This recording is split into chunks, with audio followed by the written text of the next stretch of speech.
penggolongan jasad hidup. Ya, jadi jasad hidup ini kalau kita bagi atau kelompokkan, terdiri dari jasad hidup seluler dan jasad hidup non-seluler. Ya, mempunyai satu unit dasar kalau seluler itu yaitu sel. Misalnya saja bakteri, hewan tingkat tinggi, termasuk di situ adalah biologis manusia, ya. Tanaman tingkat tinggi, ini digolongkan pada jasad hidup seluler. Yang kedua adalah jasad hidup non-seluler, tidak tersusun atas sel, tapi berupa satuan, misalnya virus dan bakteriofag. Virus satuan dasarnya adalah virion. Jadi virus ini kalau dia nempel di makhluk mati, dia juga tidak makhluk hidup. Dia berupa mineral-mineral saja. Tetapi kalau dia nempel di makhluk hidup, dia juga mengambil alih sel makhluk hidup untuk dia bisa bereproduksi dan lain sebagainya.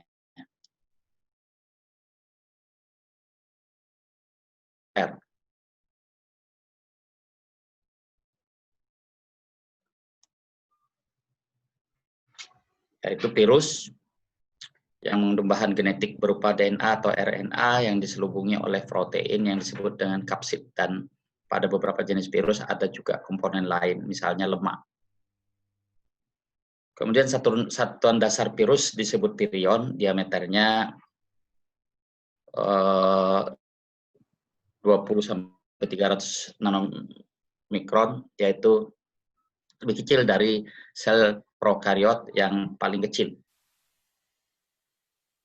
Klasifikasi virus berdasar sel inangnya adalah virus hewan, virus tumbuhan, dan virus bakteri atau bakteriofag.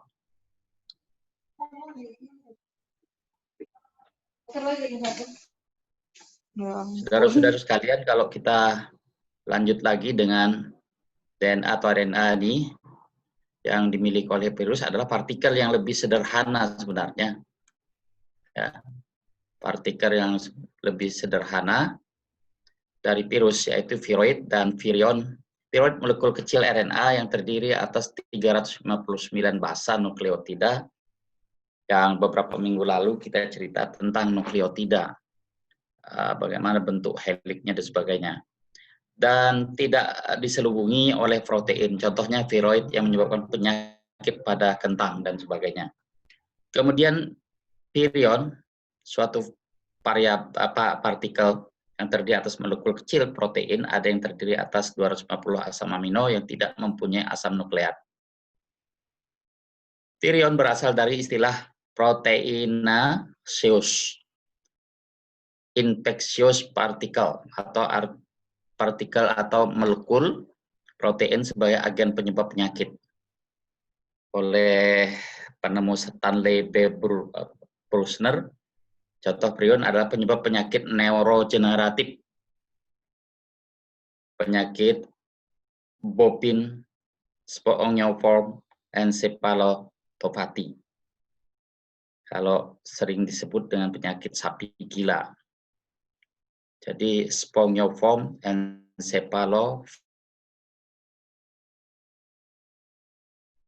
Namaan ini ada ensepal. Ensepal kita tahu anatomi ya.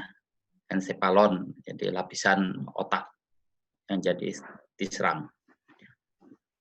Kemudian virus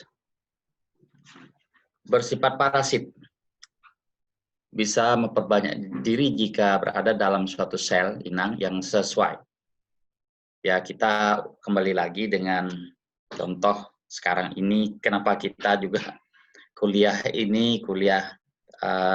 jarak jauh begini. Itu salah satu yang memberi ilham atau yang memberi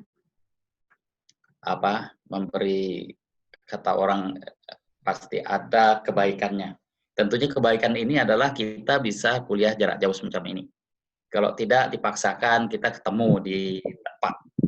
Itu pun menjadi nanti sekali-sekali mudah-mudahan bisa ya, kalau sudah COVID-nya berkurang. Nah, jika berada di luar sistem seluler, maka virus tidak bisa memperbanyak diri karena tidak mempunyai suatu sistem enzim yang dapat digunakan untuk sintesis partikel virus baru. Seperti saya contohkan tadi, virus berada di atas meja kita, dia sebagai partikel-partikel atau sebagai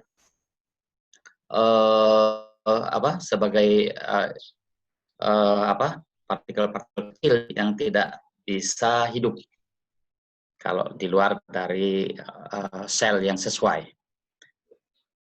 Kalau kita lihat gambar di bawah ini skematik beberapa jenis virus. Ya, jadi ada virus beberapa di sini digambarkan ya, bisa dilihat sendiri nanti kecilnya, ada ukurannya dan sebagainya. Lanjut dengan nanti diperbaharui di pendaftaran ya. Soalnya saya hubungin dari hari Jumat. Dengan genetik molekuler.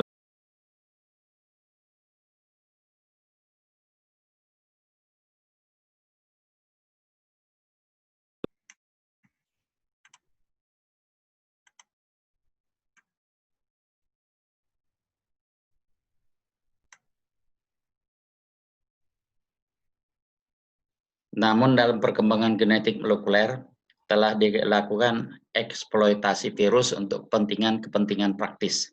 Misalnya untuk kepentingan militer, senjata biologis medis, pengobatan kanker, dan lain sebagainya. Kita juga merasakan sekarang, juga ada yang sinyalemen menyatakan bahwa virus corona itu adalah senjata biologis untuk mengurangi jumlah penduduk di muka bumi. Sehingga nanti terukur jumlah pandemi ini kurang lebih diperhitungkan 2 tahun masa aktif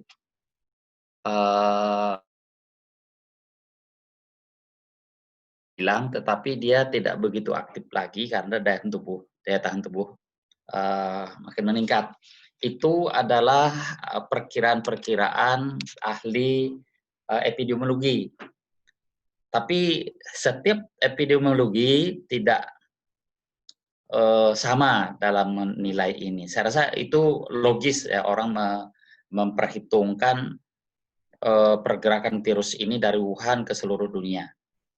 Makanya virus ini juga disebut dengan senjata biologis medis. Ya, kemudian juga kepentingan lain, ada pengobatan kanker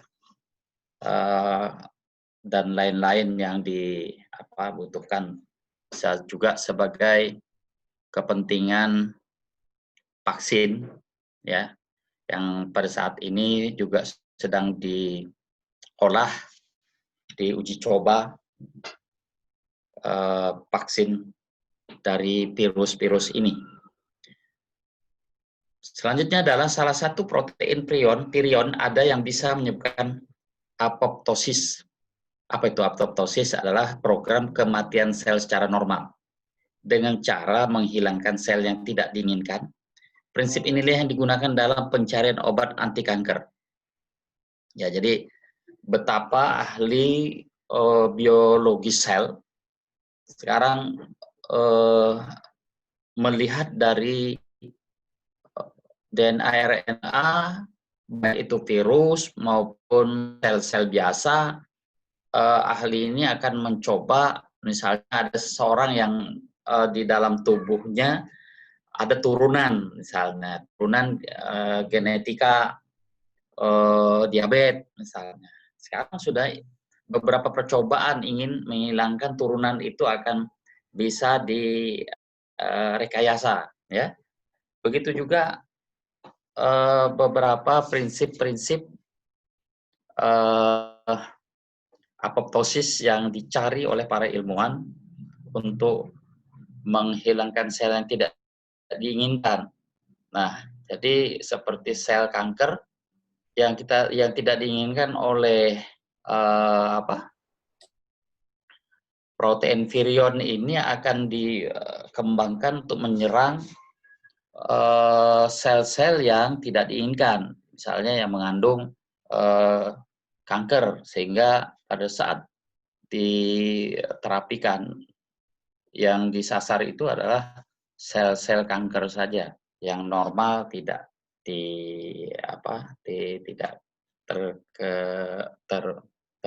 terkena maksudnya. Jadi ini salah satu protein virion ada yang bisa menyebabkan apoptosis, ya. Jadi apoptosis apa? Program kematian sel secara normal dengan cara menghilangkan sel yang tidak diinginkan. Prinsip inilah digunakan dalam pencarian obat anti kanker. Saudara-saudara sekalian, ada lagi istilah doktrin sel. Kita sudah beberapa istilah tadi kita sebut, ada apoptosis dan lain sebagainya. Ada lagi doktrin sel menurut Robert Hooke. Ya, istilah sel pertama kali dikemukakan oleh Robert Hooke ini merupakan suatu dasar minimum suatu jasad hidup, yaitu doktrin selnya. Semua sel berasal dari sel yang sudah ada sebelumnya, dan masing-masing sel mempunyai suatu sistem kehidupan sendiri. Ya, jadi itu sudah doktrin sel. Sampai saat ini belum ada perubahan, ya, kecuali ya kehidupan sendiri ini dilakukan rekayasa-rekayasa tertentu. Nah, jadi doktrin sel kita kembalikan pada sel normal, yaitu semua sel berasal dari sel yang sudah ada sebelumnya, dan masing-masing sel mempunyai suatu sistem kehidupan sendiri. Kita ingin melihat misalnya teori Darwin.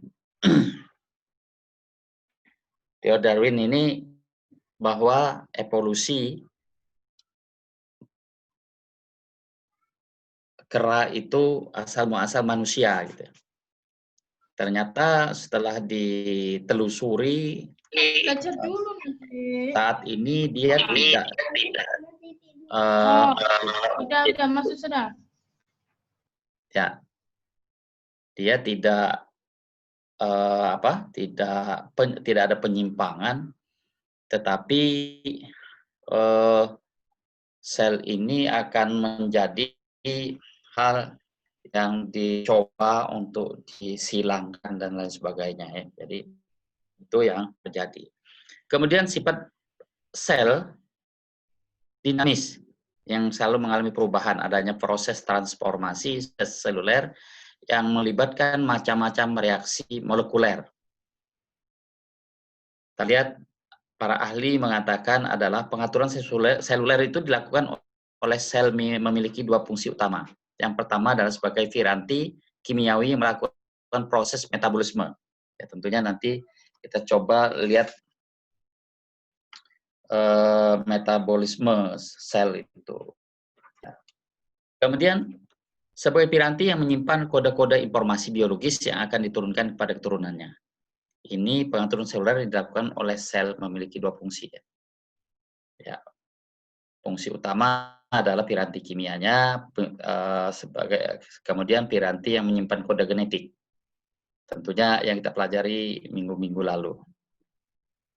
Saudara-saudara sekalian, teman-teman, kalau kita lihat struktur dan fungsi sel, ini seperti yang kita pelajari minggu-minggu lalu,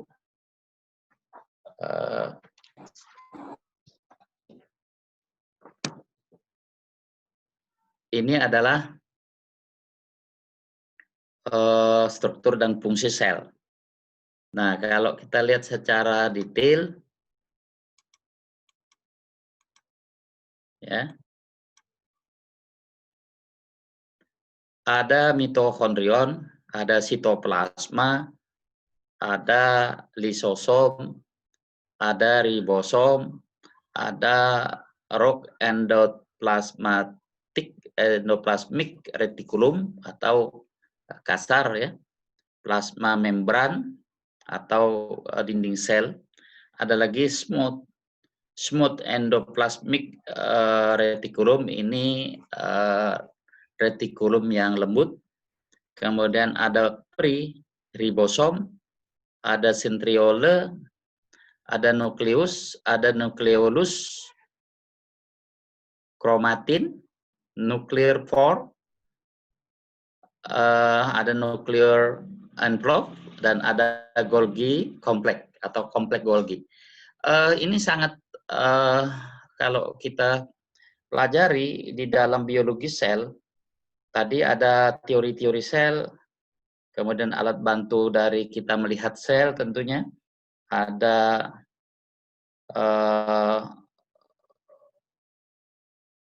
bermacam-macam tugas-tugas masing-masing ini. Nah, di dalam tubuh manusia, ini kurang lebih 7 juta lebih, ya, 700 juta lebih sel-sel yang ada di dalam tubuh yang bekerja. Cara kita tidak sadari, tiap detik, tiap setengah detik, seperempat detik, dan sebagainya, dia bekerja. Terus memperbanyak diri, dan sebagainya, sesuai dengan asupan yang dimiliki.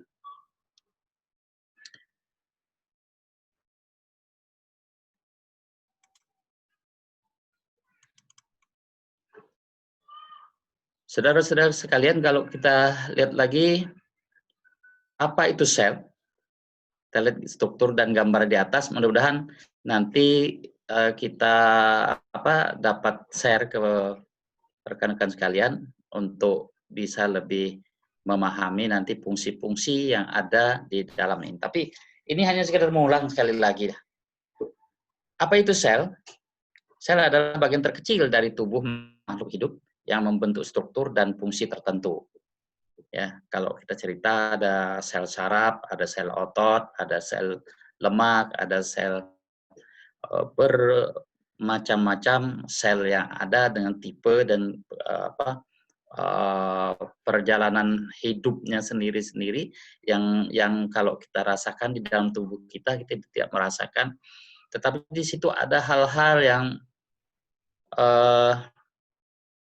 kita lihat dari pengertian sel yang kedua adalah tempat terselenggaranya fungsi kehidupan. Betapa kalau kita membayangkan fungsi kehidupan di dalam tubuh kita tadi kebanyakan oleh sel. Kalau kita kurang minum, ingatan kita akan berkurang misalnya. Kalau kurang minum, kita akan mengalami yang disebut dengan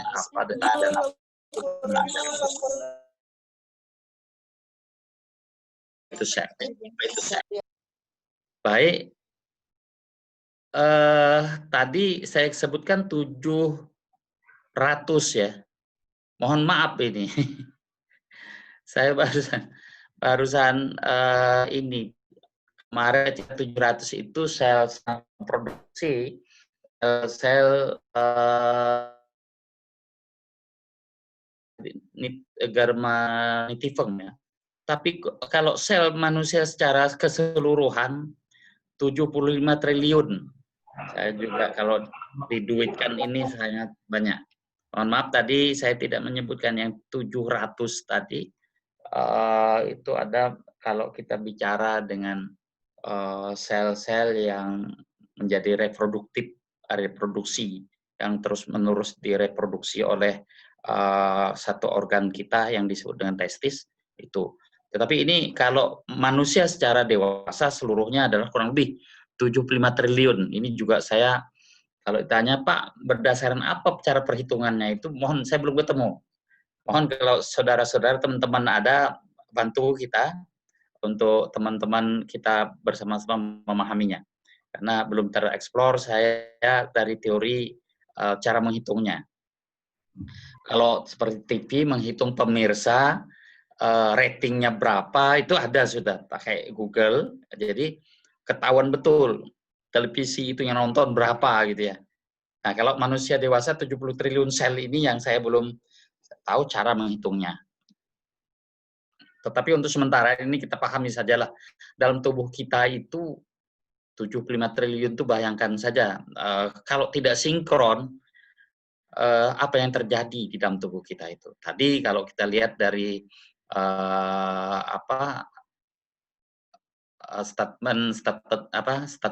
doktrin sel. Ini semua sel berasal dari sel yang sudah ada sebelumnya dan masing-masing sel mempunyai suatu sistem kehidupan sendiri. Nah, makanya kalau kita lihat 75 triliun itu, masing-masing sel ini mempunyai suatu sistem kehidupan sendiri. Sangat sulit bagi manusia seperti sekarang ini ingin muncul menemukan yang disebut dengan virus corona ini bermutasi katanya. Ada yang satu lagi mengatakan tidak bermutasi. Itu dua-duanya benar. Ada yang tidak bermutasi, ada yang bermutasi. Ada lagi yang bermutasinya luar biasa dan sebagainya. Maka diperkirakan misalnya vaksin yang ditemukan ini paling 1 periode nanti untuk memberikan kekebalan selama 6 bulan. Ada para ahli mengatakan begitu. Karena 6 bulan berikutnya vaksin ini tidak bisa lagi mengcounter perubahan-perubahan corona ini di dalam tubuh manusia kalau dia sudah terinfeksi atau terkena. Oleh karena itu ini sangat sangat kelihatan bahwa kita manusia itu banyak yang mempelajari kalau ini 10, 15 tahun, ada 20 tahun, ada 40 tahun mempelajari perilaku sesuatu sel sehingga bisa menjadikan teori. Kita bayangkan dulu yang disebut dengan teori berkaitan dengan suatu penyakit tertentu tidak bisa menginfeksi selain daripada sasarannya itu. Tetapi ternyata pada akhir-akhir abad ini kemarin, tahun lalu, 2 tahun lalu, kita dikejutkan dengan flu burung. Nah, penyakit manusia menurut teori lama tidak bisa menularkan kepada burung, atau flu burung itu tidak bisa menularkan kepada manusia. Flu babi tidak bisa menularkan kepada manusia di dalam teorinya. Ternyata itu bisa. Gitu. Nah, ini yang disebut dengan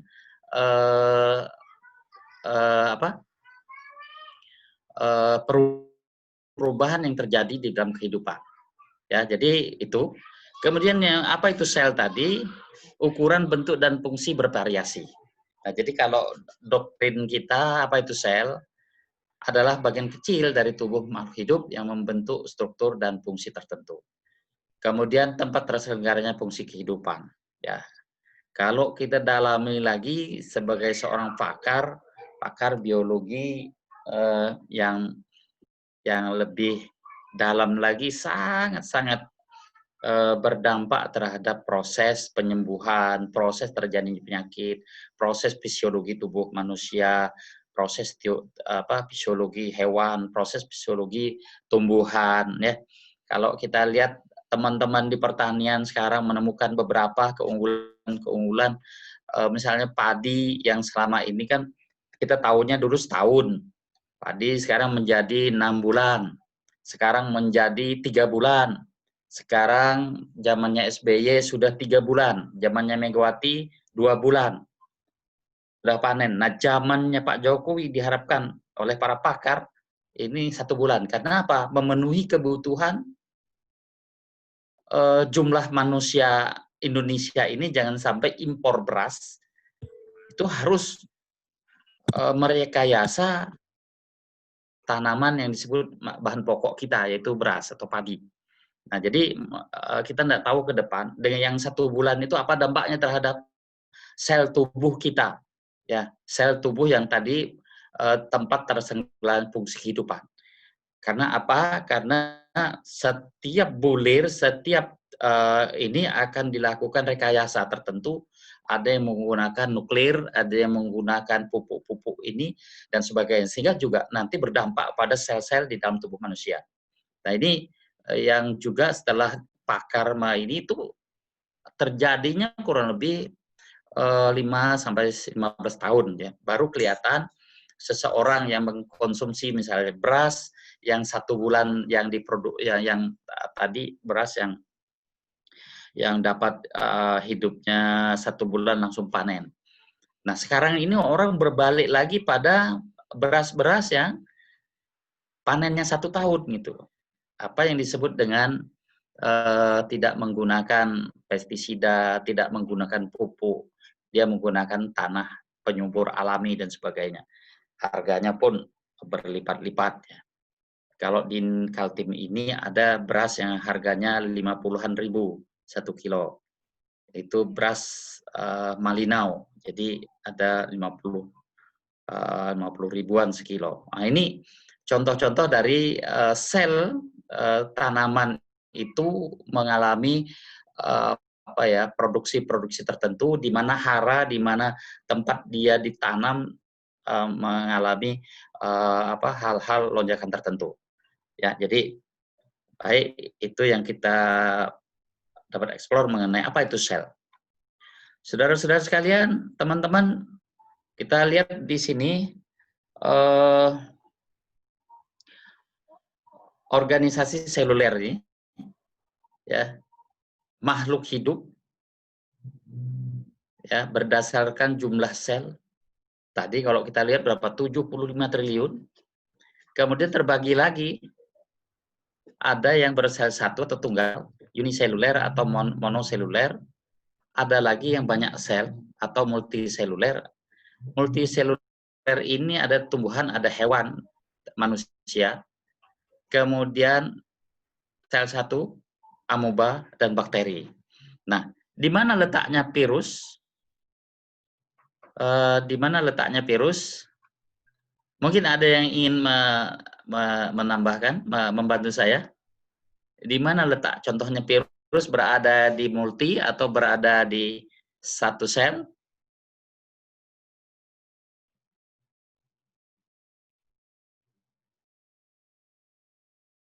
Virus berada di mana? Dekat, ini kita bukan berada, tetapi dekat dengan bakteri, atau dia dekat dengan hewan gitu ya? Dengan hewan, Pak. Dengan hewan. Ada lagi pendapat? Multi, Pak. Ya? Multiseluler. Multiseluler. Ya, baik. Sebenarnya tidak begitu jauh salahnya ya. Tetapi yang paling kita melihat dari struktur sebenarnya. Tapi kalau yang menginfeksi memang banyak sel atau multiseluler yang diinfeksi. Tetapi keberadaan virus itu kalau ada di luar dari jasad hidup ini, maka dia disebut dengan mineral tadi, ya, mineral. Dia nempel begitu saja. Kemudian dia terbang kemana-mana ya, berdasarkan temuan-temuan terakhir, dia terbang kurang lebih 4 jam berada di udara, bisa terhirup oleh manusia. Makanya sekarang kita jangan kendor-kendor pakai masker kalau berada di luar rumah. Kalau dalam rumah ya juga dilihat, kalau ada tamu mungkin masker kita pasang. Kalau ada keluarga yang juga satu rumah datang dari luar, beberapa saat lakukan protokol yang ketat. Saya bisa meinikan kalau dia dekatnya dengan bakteri, strukturnya itu. Tapi kalau operasional fungsinya dia banyak menginfeksi ini tumbuhan, hewan, manusia atau multiseluler.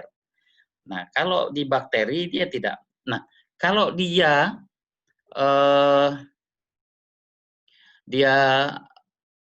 virus ini berada kalau dia ada struktur baru lagi antara bakteri dan mineral. Jadi dia kalau masuk di dalam tubuh hewan, tumbuhan, dan manusia, dia juga bersel satu. Satu sel ini tapi masuk di dalam jutaan sel tubuh manusia, sehingga bisa tubuh manusia mengalami hiperproduksi cairan misalnya. Seperti yang kita tahu di dalam paru, dia memproduksi cairan yang berlendir, kemudian bisa menutup paru sehingga orang sesak napas. Nah, ada temuan baru lagi bahwa misalnya untuk membantu orang bernapas, masukkan endotracheal tube, ya, ETT, kemudian masukkan oksigen melewati ventilator. Jadi ventilator memompa sesuai dengan kebutuhan. Ternyata apa? Kalau tidak sering-sering dilakukan penyedotan, itu produksinya dalam 1 jam itu sangat cepat. Sehingga apa yang terjadi, penyumbatan itu dengan endotracheal tube tadi, dengan ventilator tadi, menambah cepatnya seseorang parunya penuh gitu. Nah, sehingga apa? Cairan terbendung, akhirnya apa? Pembuluh-pembuluh atau piol-piol yang ada di dalam paru akan pecah. Jadi darah ada di situ, ya wafatlah orangnya. Nah, ini ada teman baru, sebaiknya diusahakan untuk endotracheal tube atau yang disebut dengan tadi ventilator itu betul-betul satu orang satu gambaran itu terus disedot sebegitu. Jadi oksigen itu bisa berkeliling berputar di seluruh tubuh. Tetapi kalau dengan adanya produksi tadi oleh virus ini yang masuk ke dalam tubuh manusia berjuta-juta, maka dia akan mengalami kesulitan bernapas, kemudian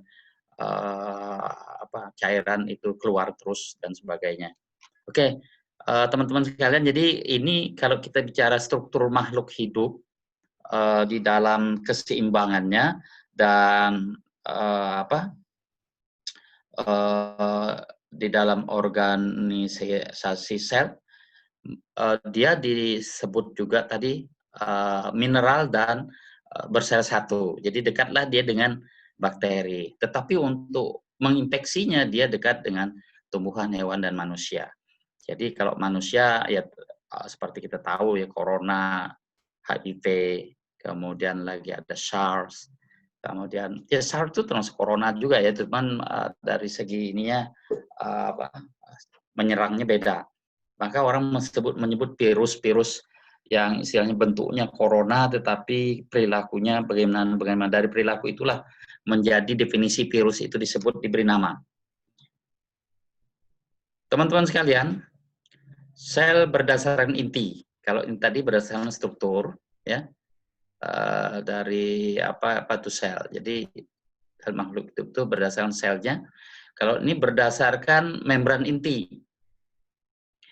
Kemudian sel eukariotik sudah memiliki membran inti. Tumbuhan, hewan, cendawan, protista. Ya. Hewan ini termasuk di sini juga ada yang disebut dengan manusia. Tetapi ada sel prokariotik belum memiliki membran inti. Itu bakteri Monera. Ini gambarnya, dan ini tadi tumbuhan, hewan, ini tumbuhan sebelah yang persegi, kemudian hewan dan manusia ada di sebelahnya, sebelah kiri dari layar kita. Kemudian bagian-bagian dari sel yang bersifat hidup, yaitu protoplasma. Terdiri dari atas inti sel, sitoplasma, dan organel-organel. Tadi saya sudah sebutkan beberapa organel yang ada di dalam sel. Ada mitochondria, ada retikulum endoplasma kasar, ada retikulum endoplasma lembut, atau smooth atau roots dari endoplasmic retikulum, ya. Nah, bagian yang bersifat mati terdiri atas dinding sel dan vakuola. Jadi ada dua hal di dalam bagian-bagian sel. Jadi sel itu ada yang hidup, jadi terus-menerus mengalami perubahan, pergerakan, dan sebagainya. Yaitu inti sel, sitoplasma, ya cairan plasma, dan organel-organelnya. Nah, kita lihat di sini, sitoplasma cairan berada di luar dari inti sel, terdiri atas air dan zat-zat terlarut, serta berbagai macam organel sel hidup. Ini yang disebut dengan bagian yang bersifat hidup atau protoplasma. Kemudian yang kedua, bagian yang bersifat mati terdiri atas dinding sel dan vakuola. Dinding sel berfungsi sebagai pelindung dan pemberi bentuk. Hanya dimiliki bakteri, cendawan, ganggang, dan tumbuhan. Ya. Kemudian membran plasma pembatas sel dari lingkungan luar bersifat semi permeabel dimiliki semua sel. Kemudian vakuola, rongga bulat berisi senyawa kimia atau sisa metabolisme. Dia juga disebut dengan benda mati atau bagian bersifat mati dari bagian-bagian sel. Ya. Bapak, Ibu, dan saudara-saudara sekalian, teman-teman, kalau kita lihat lagi, materi berikutnya adalah perbandingan berbagai sel. Ini kalau kita lihat tadi, kita sudah pelajari tentang kriteria makhluk hidup. Ya, kemudian ada organisasi seluler. Jadi dalam satu sel itu tadi ada dinding sel, ada inti sel, ada dinding inti sel, ada dinding, ada sitoplasma, dan ada organel-organel. Nah, itu organisasi seluler. Kemudian bagaimana metabolisme yang kalau kita lihat di dalam perbandingan ini,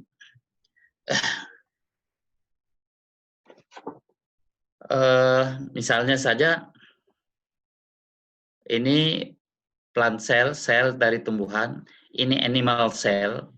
Animal ini termasuk juga selnya manusia, bentuknya semacam ini. Nah, ini perbandingannya. Ini ada vakuola, di sini kalau kita lihat vakuolanya, ini vakuola.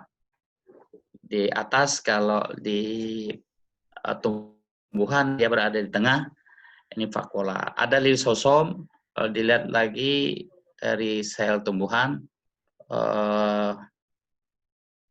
plasma membran, peroksisem, dan juga ada Golgi apparatus dan sebagainya. Nah, ini nanti bisa dibandingkan perbandingan berbagai sel dari animal, plant, kemudian Araceae, ini selnya, kemudian ini prokaryotik sel, ada lagi eukaryotik sel, ini animal bentuknya, kalau ini ada plant. Ya, jadi eukaryotik sel. Kemudian kita lihat lagi ada yes sel atau fungal atau fungi, ada alga sel, ya, ada lagi protozoa sel. Jadi ini silahkan nanti membanding-bandingkan, ya. Jadi dapat ada rekaman, kalau kita membaca sekali, 2-3 kali ada rekaman di dalam memori kita bahwa bentuk sel. Tapi pada umumnya kita mengingat kembali sel-sel yang ada di dalam tubuh kita atau animal cell atau human cell. Bapak, Ibu, dan saudara sekalian dan teman-teman, ini perbandingan-perbandingan, ada lagi bakteri gram positif, gram negatif, ya. Kemudian ada beberapa yang di dalam definisinya, kalau kita lihat di sini, ada membran inti, ada DNA, ada kromosom, ada ukuran, ada ribosom, ada organel. Ya, jadi ini yang jadi bahan pemikiran kita, ya. Membran inti eukariot memiliki membran inti, sedangkan prokariot tidak. Jadi membran inti artinya apa? Ada dinding inti sel. Kemudian DNA pada eukariot terdapat intron atau tempat pembentuk, sedangkan prokariot tidak. Begitu juga ukuran prokariot lebih kecil dari eukariot. Ribosomnya, ukuran ribosom prokariot lebih kecil dari eukariot. Organelnya, eukariot memiliki organel bermembran, sedangkan prokariot tidak punya membran. Nah ini, saudara-saudara sekalian, teman-teman, yang dapat saya sampaikan berkaitan dengan judul kita pada hari ini adalah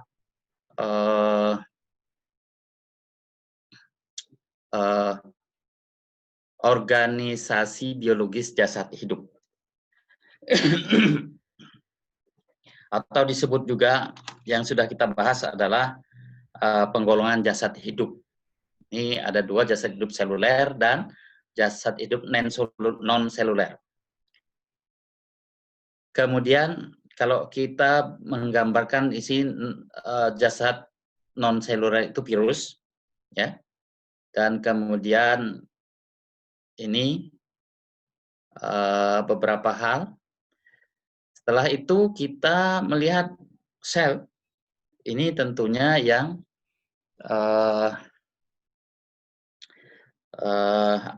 mempunyai tadi seluler. Mulai dari cerita kita, materi kita tentang doktrin sel. Saya mengingatkan kembali, kemudian di doktrin sel itu sangat jelas di situ, semua sel berasal dari sel yang sudah ada sebelumnya. Masing-masing sel mempunyai suatu sistem kehidupan sendiri. Sel bersifat dinamis, mengalami perubahan, adanya proses transformasi seluler melibatkan macam-macam reaksi molekul dan seterusnya. Ya. Kemudian fungsi seluler memiliki dua fungsi utama, yang kimiawi dan kode genetik atau kode informasi, ya, dari genetika. Nah, strukturnya dan sebagainya, saya rasa ini gambar bisa menjadi. Jadi penggolongan jasad hidup ini tentunya ada kriteria-kriterianya, ada organisasi seluler, metabolisme, keseimbangan, kemudian satu hal lagi yang menjadi ini kita adalah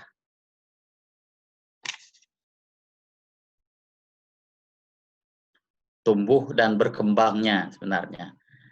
Tumbuh dan berkembangnya itu minggu lalu kita sudah selipkan teorinya. Baik, saudara-saudara, teman-teman sekalian, ini sudah pukul 2 ya, setengah 3. Masih 1 jam lagi sebenarnya materi kita ini.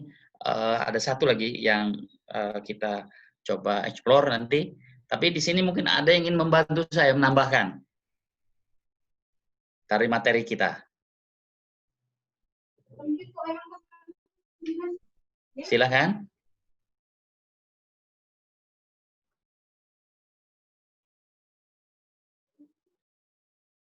Mau bertanya sedikit bisa, Pak? Boleh, kalau saya tidak bisa, saya tolong bantu ya yang lain. Ya, Pak. Silakan. Dari siapa nih? Dari Rida, Pak. Oh, Rida. Silakan. Ya, sedikit ini aja, Pak. Pengalaman untuk kasus-kasus yang sekarang lagi booming ini, virus corona ini, Pak. Ya. Untuk pengambilan sampel swab itu, Pak, untuk pemeriksaan ya antigen IA atau PCR gitu, Pak, untuk pasien yang sudah meninggal. Itu kan tadi virus itu bisa bisa kalau misalnya dia masih sama inangnya gitu ya, Pak ya. Ya. Maksudnya akan intinya virus itu akan tetap berproses bila melekat sama inangnya gitu. Ya. Kalau misalnya pasiennya sudah meninggal ini, Pak, Ya. maksudnya baru meninggal, ya intinya mungkin setengah jam gitu. Tapi kita pengen mengetahui pasien ini PCR-nya itu negatif atau enggak gitu kan, Pak. Ya. Nah, kita kan mau ngambil swab-nya itu, Pak, virusnya itu yang kita mungkin ambil di nasofaring atau orofaring gitu, Pak. Ya. Itu apakah bermanfaat atau seperti apa ya, Pak? Makasih, Pak. Baik. Ini menjadi kajian ya. Yang pertama adalah kalau kita melihat dari teori-teori yang ada ini, maka makhluk hidup yang namanya virus corona juga termasuk di dalamnya. Kalau orangnya sudah mati, maka sel-sel tubuh itu mengkerut dan mati. Gitu. Akhirnya juga makhluk hidup yang namanya virus juga ikut bersama. Tetapi virus ini mempunyai ketahanan hidup sampai beberapa jam gitu. Nah, sampai dengan kalau misalnya dia terbang di udara itu kan berapa jam kemarin? 4 jam kan? 4 jam masih bisa hidup. Nah, kalau menurut kajian teori yang pernah saya temui dan beberapa informasi juga saya pernah dengar, pernah disampaikan, pernah saya baca buku, maka di dalam sel itu masih hidup kurang lebih 4 sampai 6 jam. Ada sampai 8 jam. Setelah itu dia juga ikut mati. Nah, oleh karena itu kemarin kan orang ini kita terlepas dari tadi ya swab orofaring dan nasofaring, sinistra dan dextra itu kan terlepas dari itu misalnya orang menguburkan gitu ya. Sebenarnya kalau orang sudah meninggal ini kalau sudah lebih dari 8 jam artinya virus ini sudah tidak ada lagi.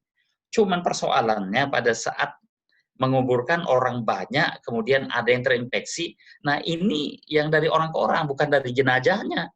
Itu kajian-kajian teoritis ya, kajian-kajian lapangan ya, empiris, bukan teoritis, itu empiris.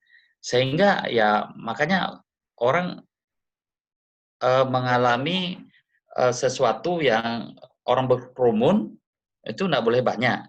Kemudian jenazah ini kalau sudah lebih 6 jam, apalagi sudah dibungkus, kemudian ininya sudah disemprot, dianggap untuk jenazah ini tidak ada lagi segala peti segala macam itu, ada mikrobanya, ada virus coronanya. Tetapi kehati-hatian pada saat berkumpulnya orang, nah itu di situ yang menjadi problema. Nah, kalau dilihat dari kemanfaatan untuk swab ini sebenarnya bermanfaat. Kalau kita lihat seseorang ini, apakah dia mengalami di dalam teori yang pernah saya baca berdasarkan empiris para ahli itu 4 jam dia berada di tenggorokan. Misalnya ini orang terinfeksi sekali, 4 jam berada di nasofaring dan orofaring. Setelah 4 jam itu maka dia masuk ke dalam paru. Nah, itu ada faktor-faktor juga. Kalau dalam paru, kalau di dalam nasofaring, orofaring itu. Nah, pada saat itu diambil, diperiksa swabnya, baik jenazah itu masih dalam posisi terinfeksi begitu. Tetapi kalau misalnya jenazah ini sudah infeksinya sudah turun ke paru dan kemudian juga di nasofaringnya ini bisa negatif. Ya, tetapi pada dasarnya 80% dianggap mikroba ini atau corona ini masih ada di orofaring, nasofaring. Nah, makanya para ahli ya di ITB kemarin ingin membuat suatu gambaran robot mendiagnosa setiap orang hidup atau orang yang mau mati baru meninggal sebelum 4 jam itu bisa di ronsen kemudian dibaca oleh robot dia positif atau negatif. Itu lebih cepat nilainya gitu ya daripada menunggu hasil swab tadi. Itu agak lama kecuali ada teman-teman baru untuk pemeriksaan semacam ini. Maka saya tidak mengatakan itu berguna atau tidak. Tetapi dilihat dari waktu. Makanya COVID ini tidak boleh melebihi dari beberapa jam sudah dikuburkan. Malam, sore, pagi atau berapa. Jadi dikebumikan. Itu juga menghindari kerumunan orang. Itu lama. Kalau misalnya 1 jam, 2 jam, keluarga makin dekat, makin banyak. Walaupun dia tidak di dekat jenazah, tetapi orang berkumpul di mana-mana, datang, akhirnya yang berkumpul ini menjadi sumber infeksi, bukan dari jenazahnya sebenarnya. Itu yang menjadi ini bukan mayoritas dari jenazah. Jenazah kemungkinan kecil menginfeksi. Makanya kemarin ada orang yang protes dengan tempat pemakaman dekat kampung mereka. Nah, itu juga protes mereka. Karena apa? Mereka menganggap jenazah itu masih membawa bakteri. Dijelaskan para ahli artinya itu tidak ada lagi, sehingga aman, saudara-saudara tidak masalah di kampung itu. Nah, itu yang bisa terjadi. Itu yang menjadi pemikiran ilmiah kita sebagai orang-orang yang belajar di sekeliling mikroba-mikroba ini. Nah, tentunya kita yakin betul ada lagi misalnya kalau seseorang itu kalau habis dari jalan kumur-kumur air garam, itu logis sebenarnya membunuh mikroba itu yang kemungkinan kalau masih ada di nasofaring dan orofaring. Kemudian yang kedua, minum air hangat. Kenapa air hangat? Mikroba ini tidak tahan dengan suhu yang hangat, lemah dia. Tetapi kalau minum air es, dia sangat senang pada suhu yang dingin. Oleh karena itu cepat perkembangbiakannya. Nah, ini juga logis sebenarnya di dalam teori temuan-temuan para pakar terhadap perilaku mutasi dari sel-sel yang diinfeksi oleh virus ini. Virus ini sudah masuk ke dalam sel, dia akan menjadi istilahnya reseptor yang bagus adanya di tenggorokan, selaput lendir hidung dan nasofaring sampai ke dalam paru. Nah, ini sangat senang nih. Kalau di luar dari itu, termasuk beberapa persen saja yang ada di saluran pencernaan dan akan mati di lambung. Tuh. Menurut teori-teori yang disampaikan berdasarkan hasil kajian dan penelitian. Itu mungkin yang dapat saya sampaikan. Artinya manfaat tidak manfaat, menurut saya manfaat karena orang mengambil swab setelah beberapa saat meninggalnya cepat diambil gitu ya. Tapi kalau sudah 4 jam ke atas, 6 jam ke atas itu agak kurang ini lagi gitu ya.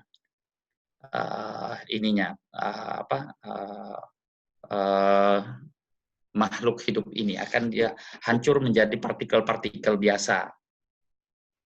Oke? Baik, Mohon Pak. maaf Makasih, bila Pak. nanti Ya. ada temuan berubah, mungkin ini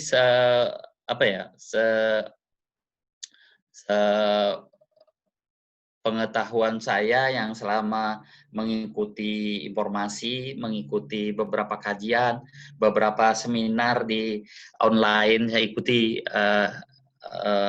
mengenai apa sih virus ini gitu. Ya, sampai ke peranan petugas, peranan dari teman-teman. Yang paling bahaya ini teman-teman perawat sekalian, sekarang sudah berubah lagi. Bukan lagi sebenarnya teman-teman kita yang orang kesehatan, terutama perawat ya. Kalau dokter mungkin tidak begitu intens gitu. Perawat teman-teman kita yang mungkin 8 jam atau 7 jam berada di dalam APD ini juga mengalami yang disebut dengan happy lupa saya. Ada istilahnya masih tidak terasa. Hipoksia, Pak. Happy hipoksia. Nah, Iya, itu Pak. satu yang menjadi happy hipoksia ini kan pelan-pelan oksigen itu sudah biasa terhadap tidak ada sesak napas, tidak ada apa, tetapi ginjal kita kan perlu oksigen yang cukup untuk itu. Kemudian juga jantung kita harus cukup. Tapi sinkronisasi tubuh biasa. Akhirnya tergeletak setelah ginjal menciut, jantung menciut, hepar tidak berfungsi. Karena oksigen yang ada di situ sangat minim untuk organ-organ tubuh tadi hidup, tapi sinkronisasi tubuh seseorang tidak merasakan itu. Makanya sering ini yang berbahaya bagi kita. Sebenarnya kalau bisa oximeter itu harus dipunyai gitu ya. Banyak-banyak oximeter yang portable itu, teman kita yang bekerja langsung beberapa APD kalau sudah 70% sudah, itu betul-betul cepat mengambil tindakan-tindakan untuk oksigen ini perlu dipersiapkan. Kemudian yang kedua, sekarang ada yang disebut dengan mental distress. Ya, jadi teman-teman kita yang bekerja di ICU yang menangani COVID ini, mungkin adalah teman-teman sekarang yang ikut belajar ini juga ikut menangani, mental distress-nya tinggi terus, akhirnya tekanan darah bisa naik, ya, kemudian juga sel tubuh stres akan menciut, sehingga juga menjadi faktor-faktor gula akan tinggi. Karena apa? Sel itu tidak mau lagi menerima karena dia tidak lagi disebut dengan semi permeable kalau stresnya tinggi. Nah, sehingga dia permeable. Setiap ada cairan mau masuk harus permisi kuat. Apa alasan masuk? Nah, alasannya tentunya misalnya kalau misalnya pori-pori itu agak menciut, minuman ini tidak boleh pH-nya normal, misalnya pH 7. Harus pH-nya basah, pH 8, pH 9. Teman-teman harus banyak minum dengan pH yang paling pH 8, pH 9. Kalau pH 10 ini distress nggak bisa, jadi sel akan nanti kekurangan cairan, akan terjadi lucatan detak jantung. Kemudian secara fisiologis di dalam tubuh akan terpengaruh. Nah itu juga jadi mental distress, mengalami mental distress sebagai blunder. Mental distress menyebabkan organ tidak banyak berfungsi dengan baik, kemudian organ tidak berfungsi baik, mental distress makin bertambah. Jadi ini sangat membahayakan teman-teman yang di lapangan secara biologis. Kalau kita mempelajari dari fungsi equilibrium atau homeostatis dari kehidupan manusia, terutama itu. Nah, yang ketiga itu tadi bahaya ini kekurangan oksigen ya. Kemudian yang kedua tadi mental distress. Ya ini tanda petik juga, ini teman-teman yang di rumah sakit di Samarinda ada beberapa kita coba mengkaji, kadang-kadang agak ngelantur, kadang-kadang ini beberapa juga yang harus didekati oleh psikolog, didekati oleh psikiatri, karena memperlihatkan kondisi yang tidak sinkron gitu. Nah ini juga membahayakan.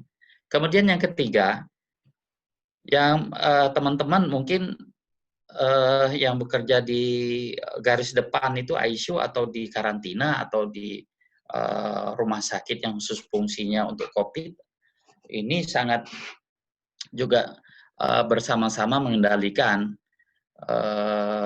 fungsi keutuhan keluarga, dalam tanda petik keutuhan keluarga ini anak gitu ya, istri atau suami itu. Ini betul-betul bempernya harus kuat, kesepakatannya harus kuat, karena sedikit-sedikit nanti di rumah pun harus berpisah kamar misalnya. Ini harus apa, itu menjadi harus dibicarakan ketat.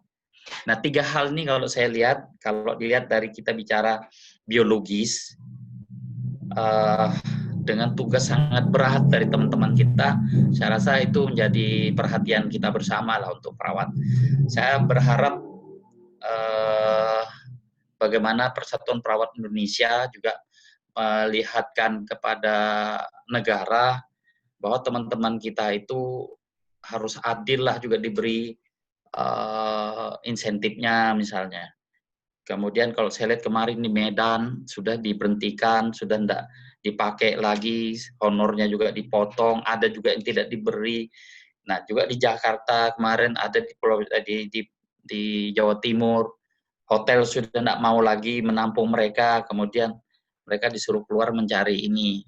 Nah, sedangkan pihak rumah sakit tidak ada komunikasi dengan hotel. Hotel itu pun katanya rumah sakit yang membolehkan saudara-saudara kita yang tinggal di hotel yang selama ini menjadi ini hotel menjadi sosial budaya hotel untuk membantu COVID, sekarang sudah mulai luntur sehingga bisnis sudah mulai jalan gitu. Nah, teman-teman kita masih berpedoman pada kita betul-betul melayani manusia, sedangkan kita sendiri tidak menjadi ini. Nah, saya berharap nih teman-teman nurse kita ini untuk berjuanglah untuk teman-teman kita itu. Ya, pertama itu, kedua di kedokteran kelihatannya pendapatannya kan 15 juta. Teman-teman kita kalau tidak salah 10 ya atau 7,5, saya tidak tahu kemarin. Saya rasa ini keseimbangan ini haruslah juga diinikan karena bagaimanapun kehidupan sama. Itu dari sisi lain, mohon maaf saya terbawa kepada ingin teman-teman di lapangan ini menjadi ini. Karena saya 2 periode pada awal dari ini ngurus Provinsi Kalimantan Timur ini sebagai pengurus perawat PPNI itu, jadi saya merasa bahwa setiap ada ketidakadilan dari teman-teman diberlakukan di lapangan, karena kita juga menggarap sama-sama manusia, merasa ingin itu tidak boleh terjadi gitu. Kita berjuang untuk kesetaraan, namanya melayani masyarakat. Baik, terima kasih pertanyaannya. Itu mungkin ada lagi? Iya Pak, terima kasih Pak. Ya, kalau tidak ada kita break sebentar. Kita ini jam berapa sekarang? Jam 2.44 ya. Melanjutkan tugas saya dan tugas bapak-bapak sekalian, bapak ibu sekalian. Walaupun ini sudah menjadi ilmu yang sudah ada, tapi saya mempercepat penyampaian ini ya. Ini kita coba melihat sel, tadi sudah juga disinggung, tetapi ini ada yang disebut dengan biologi sel. Bagaimana sel itu secara detail, dasar ya. Kalau secara detail mempelajari berbagai sel, maka waktunya tidak ini. Jadi ada keahlian sel aja.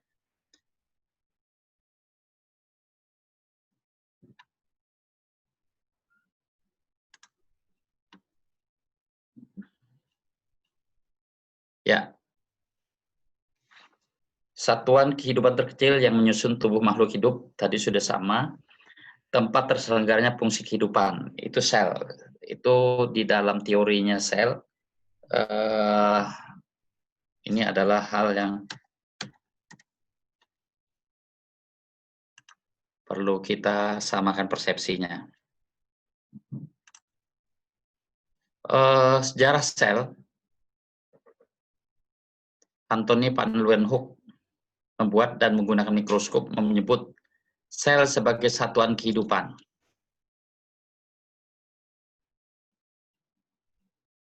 Dan Anthony van Leeuwenhoek adalah orang yang pertama kali melihat sel tunggal dan mengamati darah, cairan mani, feses, dan email gigi. Ya, jadi sehingga beliau mengatakan bahwa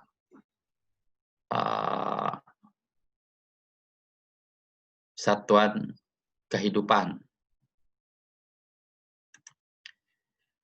Kemudian Robert Hooke melihat rongga kosong pada sayatan jaringan gabus tumbuhan dinamakan selula. Mikroskop rancangan Hooke yang digunakan untuk mengamati sel tumbuhan.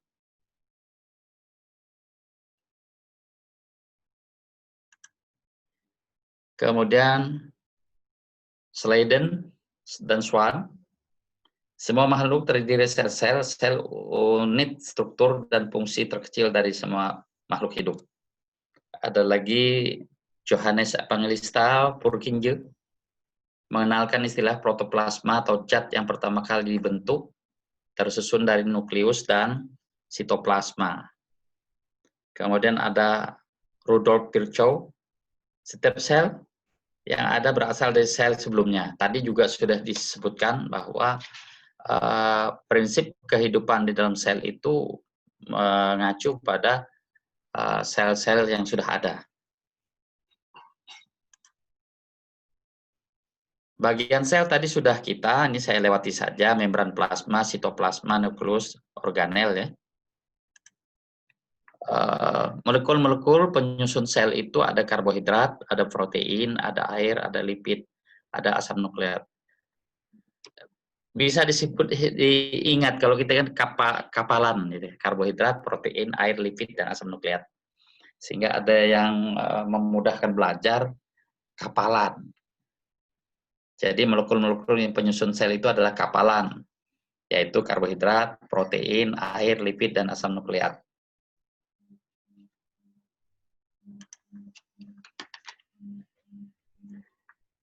Kemudian macam sel, tadi sudah kita sama-sama, ada prokariota, ada eukariota.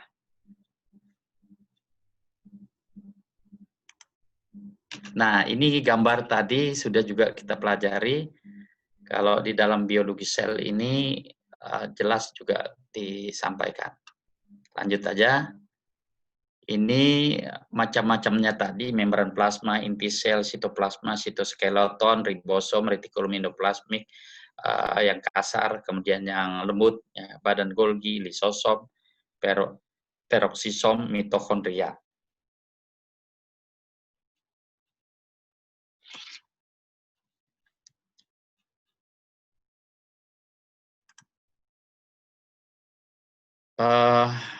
Ini satu persatu biologi sel ini jelaskan ya. Jadi membran plasma itu tugasnya melindungi sel agar isi sel tidak keluar.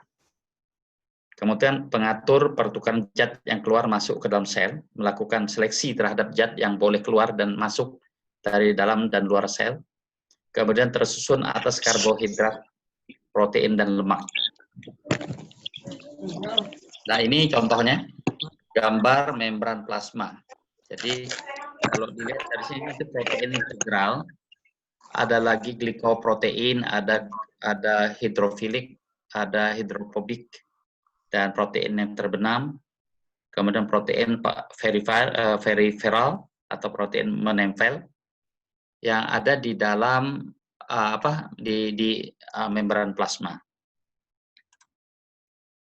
Inti sel, kalau kita lihat di gambar ini paling tengah warnanya ungu, ya, mengendalikan metabolisme sel, menyimpan informasi genetika, tempat penggandaan DNA.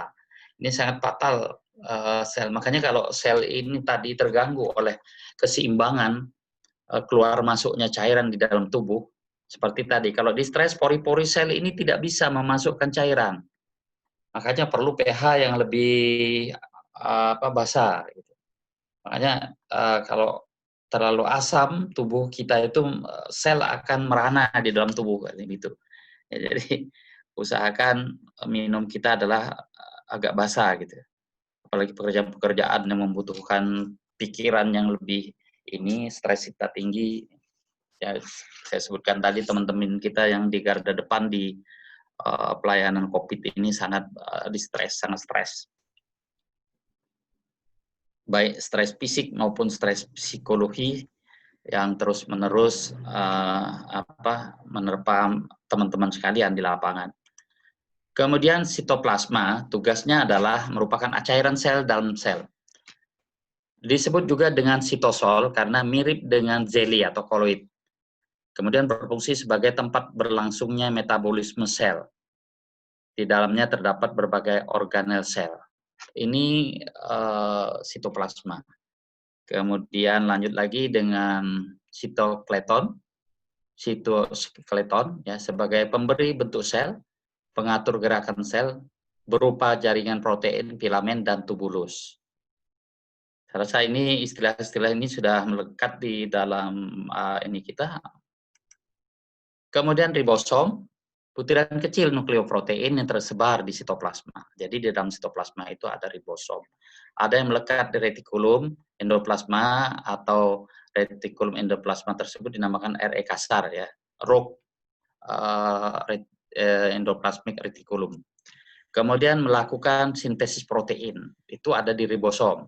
Jadi protein yang masuk di dalam sel oleh ribosom dilakukan sintesis sesuai dengan kebutuhan-kebutuhan yang oleh tubuh manusia untuk sinergi di dalam pekerjaan-pekerjaan masing-masing sel.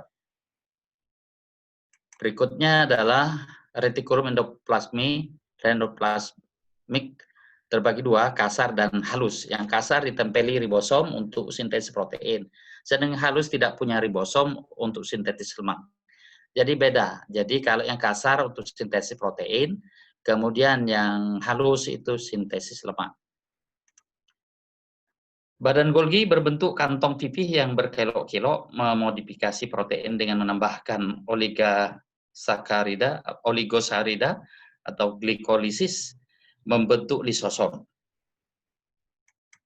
Kemudian yang ke-8, lisosom mencerna makromolekul secara intraseluler, menghidrolisis lemak, protein, asam nukleat, polisaharida. Kemudian yang ke-9 adalah peroksisom, menghasilkan enzim oksidatif untuk membentuk H2O2 untuk merombak lemak. Kemudian menghasilkan enzim katalase untuk mengubah H2O2 menjadi H2 dan O2. 10. Mitokondria, tempat terjadinya respirasi sel menghasilkan energi. Nah, di sini sangat berperan kalau mitokondria ini rusak. Pernapasan sel tidak bisa menghasilkan energi, makanya sering lemah. Seseorang mengalami lesu gitu ya, karena mitokondria tidak dapat makanan. Makanya penting sekali minum itu paling dikit 1,5 liter satu hari. Kalau bisa tadi jangan dipaksa dinding sel itu banyak menutup pori-porinya, sehingga harus basah gitu ya.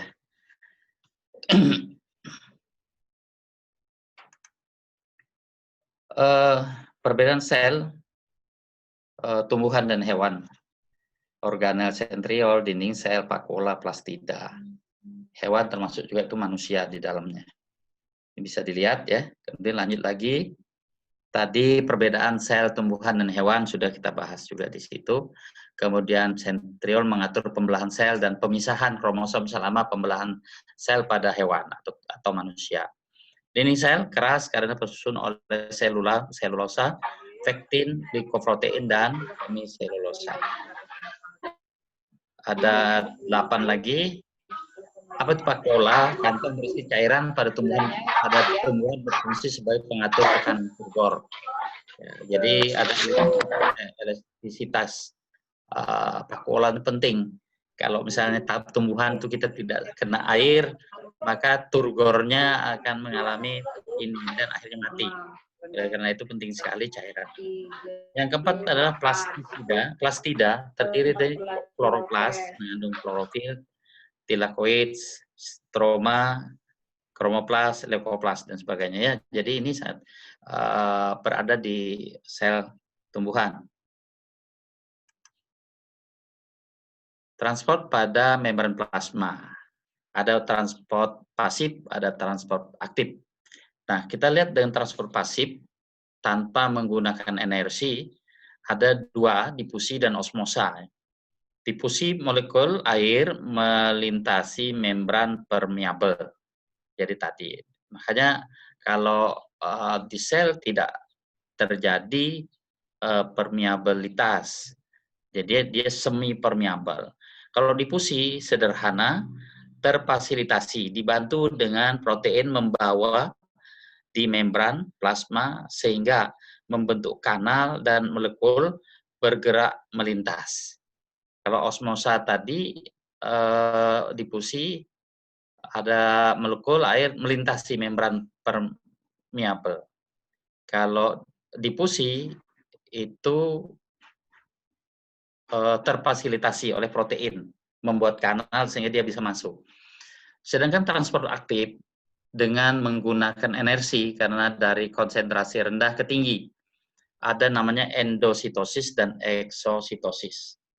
Eksositosis itu memuntahkan, sedangkan endositosis itu memakan atau fagositosis. Kemudian meminum atau pinositosis. Jadi 2 pergerakan transport pada membran plasma, ada aktif, ada pasif. Baik.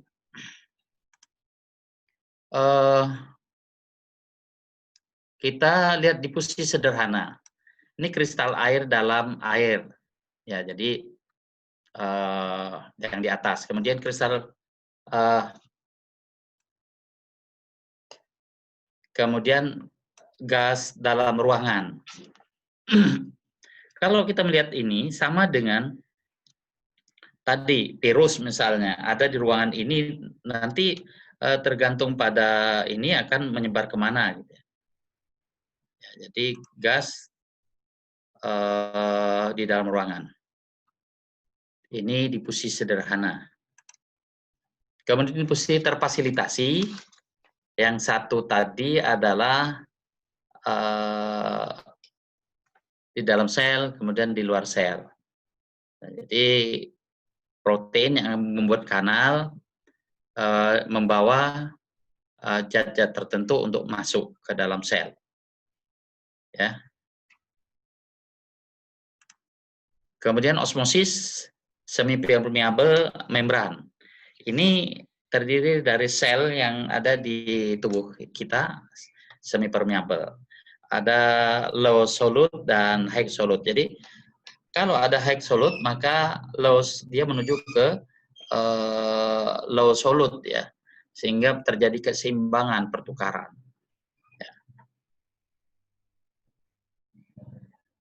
Lanjut lagi, efek osmosis adalah jika konsentrasi larutan sel lebih rendah dibandingkan konsentrasi lingkungan sekitarnya, maka air akan segera bergerak keluar, meninggalkan sel secara otomatis. Akibatnya sel menyusut dan mati, atau plasmolisis.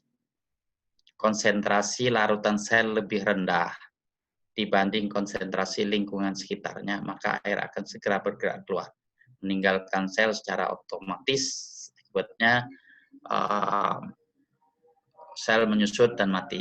2, jika konsentrasi larutan sel lebih tinggi dibandingkan konsentrasi lingkungan sekitarnya, maka air akan segera bergerak masuk ke dalam sel secara otomatis. Akibatnya sel memperbanyak dan pecah, kecuali pada sel tumbuhan hanya menggelembung dan meregang atau turgid namanya. Kalau kita lihat dengan tekanan kaloid osmotis dan tekanan hidrostatis, maka ini ada efek yang menjadikan seseorang mengalami gangguan tekanan darah dan lain sebagainya.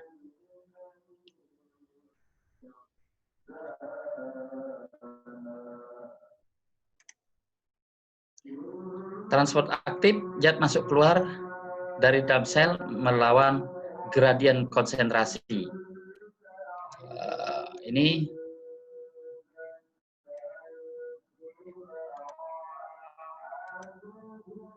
ya.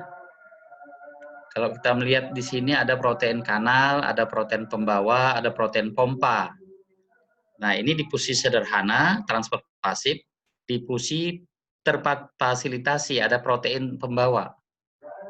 Ya, jadi kalau transport aktif ini ada pompa.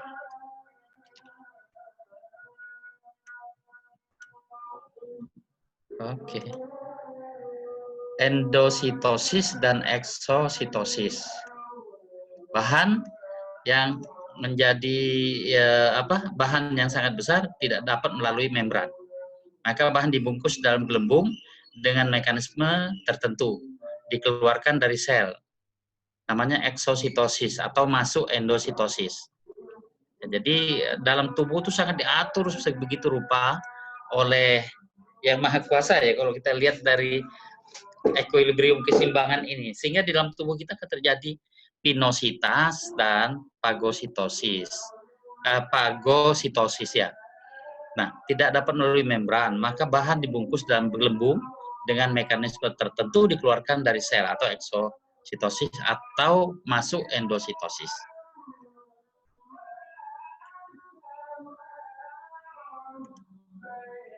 Oke. Demikian yang dapat saya sampaikan.